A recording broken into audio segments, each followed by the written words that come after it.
Next on 7 News at noon. It's a battleground blitz. Hillary Clinton and Donald Trump hitting several key areas in the campaign's final hours. The first woman to serve as U.S. Attorney General Janet Reno has passed away. And Massachusetts among 5 states voting potentially to legalize recreational marijuana. And we're seeing plenty of sunshine here this Monday, and that's going to continue throughout the day. A couple clouds across the Cape. You can expect that. A closer look at your election forecast coming up. And breaking news, several people, including one student, overcome by fumes at the Manville School in Boston. We have all that and much more coming your way next at noon. Stay with us. This is 7 News at noon. And we begin with breaking news right now. 6 adults and 1 student taken to the hospital after they were overcome by fumes. This happened this morning at the Manville School in Mission Hill. So let's get right to 7's Kelly O'Hara. She's live now with the very latest. Kelly, what do you know? Scary moments inside of the school earlier after a lithium battery overheated. You can actually still see the hazmat team from Boston Fire still on scene. Now we're told by Boston Fire that a battery started smoking inside of a bathroom and let off a vapor. Several people, 6 staff members and a student, felt sick and rushed to the hospital. The head of the school says he's lucky, though, that no one was seriously hurt.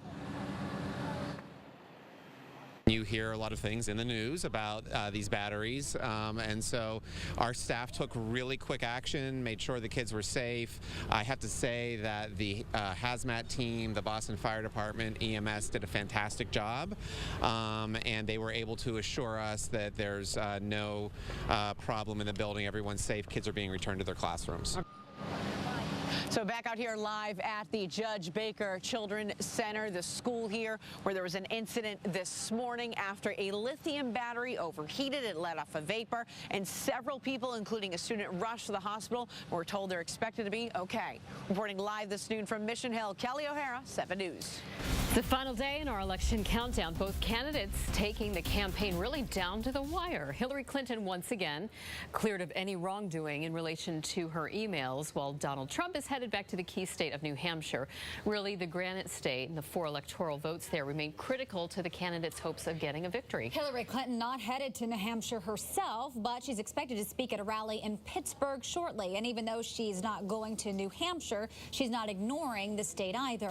Our team coverage continues now with 7's Victoria Warren. She's live in Durham, New Hampshire, where President Obama will be campaigning for Clinton today. Vicki? That's right, Sarah. A huge rally planned here at the University of New Hampshire. You could take a live look behind me. They've actually just recently started allowing some crowds to start the very long and tedious security process. Some of these people have been standing out here for hours. They'll have to continue to wait for several more hours before the president is scheduled to speak. Just one more apparent reason that New Hampshire, even with just 4 electoral votes, is very important in this election. A crowd of loyalists. 4 o'clock in the morning, we picked up our friends and headed up here. I've been here since 5:30. A crowd of undecideds. I kind of still stuck in the middle right now. I know Election Day is right around the corner. And a crowd here just to be a part of history. It is exciting. On this election eve, Hillary Clinton bringing a big name, Barack Obama, to New Hampshire. They bundled up and got to the University of New Hampshire early. I wanted my daughter to be here to see our first African-American president, talk about our first female president who will be elected tomorrow. I wanted to wake up at 1 in the morning. Dustin Branch was first in line. I started organizing in 2008 for President Obama. I want to make sure I get to shake his hand this time. He's got, the kind of energy that, you only see once in a lifetime, so I love him. Hillary Clinton telling voters this election is a moment of reckoning.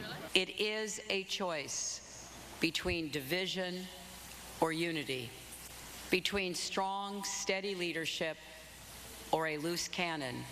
And there's no doubt New Hampshire's 4 electoral votes mean a lot.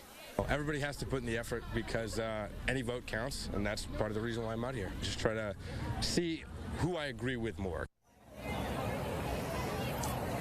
This really is a massive crowd out here, and again, they're beginning the very slow process of going through security. President Obama not expected to speak until close to 5 o'clock, so they have to wait a few more hours. After that, he's going to travel to Philadelphia and join Hillary Clinton at her final campaign rally.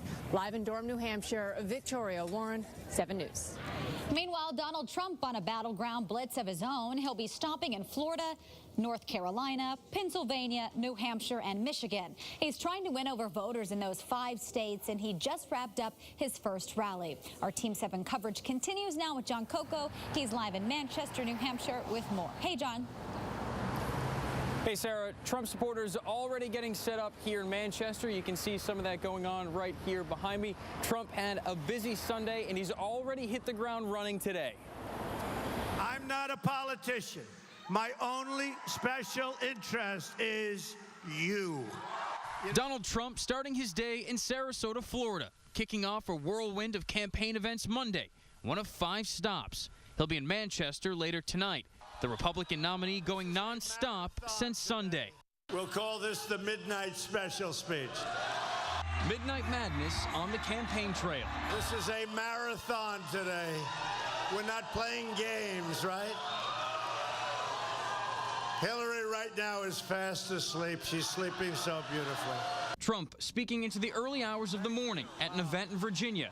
5 stops in 5 swing states. It's up to the American people to deliver the justice.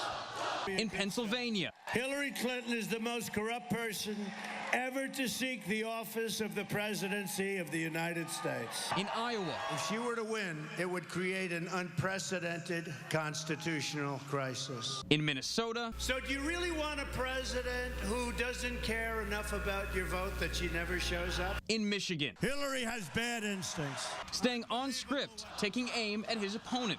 Will y'all help me sing?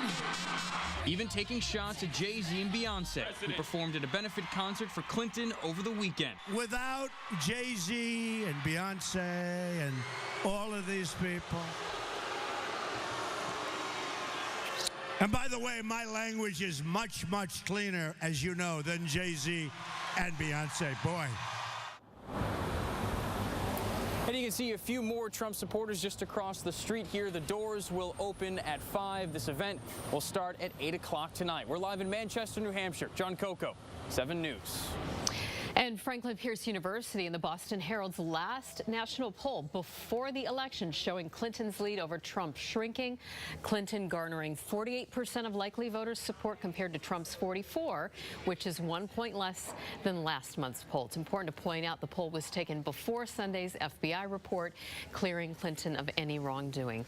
Also, the latest example of political vandalism, and it was right here in the Bay State, a violent message directed towards supporters of Donald Trump. Here's 7's Nicole Oliverio with more.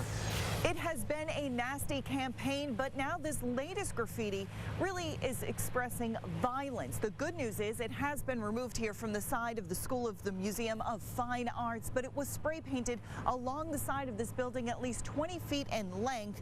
And that message in white letters said, "Kill your local Trump supporter." Boston police are now trying to figure out who spray painted the disturbing message here. It's unclear exactly how long it had been up on the side of the building, but once it was noticed, it was then covered up. And this is happening across the country as Election Day nears.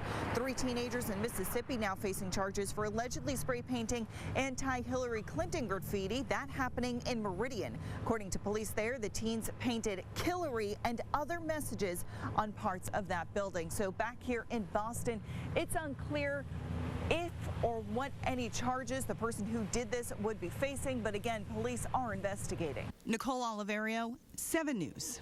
Meanwhile, there are growing concerns prior to the election after more cyber activity overnight. Twitter went dark and WikiLeaks says it was hacked. 7's Chris Anderson is here now with more. Sarah, Twitter is back online today after a brief worldwide outage. The social media site was down for several minutes earlier this morning in the U.S., Japan, and parts of Europe.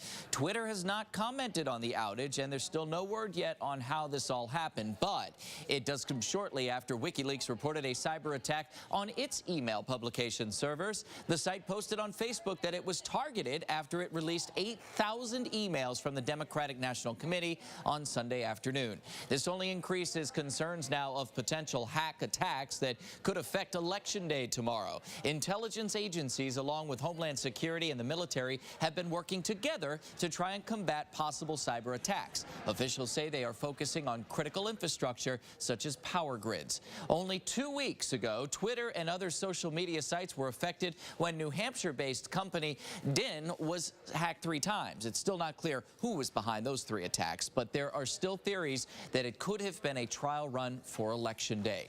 That is the latest. Live here in the newsroom, Chris Anderson, 7 News. All right, Chris, thank you. Don't forget, 7 News has you covered in this race for the White House. Election coverage begins Tuesday at 4 o'clock. 7 News and NBC will, of course, bring you latest throughout the night. Also, be sure to check out live reports from New York City. Both Trump and Clinton headquarters are covered for you. I'll be there in New York, joined by Byron Barnett and Dan Housley with updates throughout the day. A true political groundbreaker has passed away. Janet Reno was not only a former United States Attorney General, but also the first woman to hold that position. 7's Jennifer Egan is here now with a look back at her career in the political arena. Sarah, former U.S. Attorney General Janet Reno died this morning, according to her family. Reno's long career began back in the 1960s and peaked during her time as Attorney General under Bill Clinton. Former Attorney General Janet Reno's long legal career included some very important firsts. She was the first woman to serve as Florida's state attorney in Miami and the first woman ever to serve as U.S. Attorney General. Appointed by Bill Clinton in 1993, Reno's White House tenure was marked by several high-profile prosecutions. She oversaw the convictions of domestic terrorist Ted Kaczynski, also known as the Unabomber, as well as Timothy McVeigh and Terry Nichols for their roles in the 1995 Oklahoma City bombing.